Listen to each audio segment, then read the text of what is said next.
বিয়ে করলেন সার্জিস। পাত্রীর পরিচয় জানলে অবাক হবেন। এবার বিবাহ বন্ধনে আবদ্ধ হলেন জাতীয় নাগরিক কমিটির মুখ্য সংগঠক সার্জিস আলম। শুক্রবার তিনি বিয়ে করেছেন বলে জানা গেছে।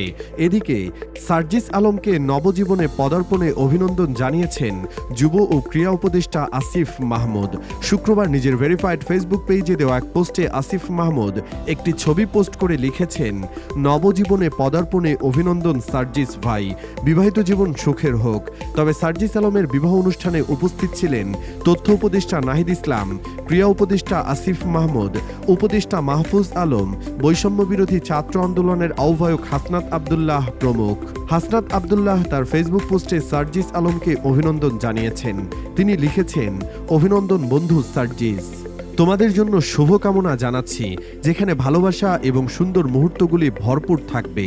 সার্জিস আলম ঢাকার বিএএফ শাহীন কলেজ থেকে এইচএসসি এবং ঢাকা বিশ্ববিদ্যালয়ের প্রাণিবিদ্যা বিভাগ থেকে অনার্স ও মাস্টার্স সম্পন্ন করেছেন।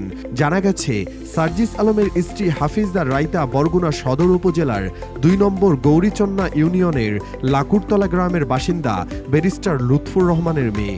এক বোন ও 2 ভাইয়ের মধ্যে তিনি বড়। পবিত্র কোরআনের হাফিজা রাইতা সবসময় পর্দা মেনে চলেন।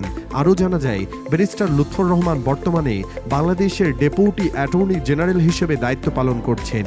পেশাগত ব্যস্ততার কারণে তিনি রাজধানীর বাসাবো এলাকার শাহজাহানপুরে পরিবারসহ বসবাস করেন।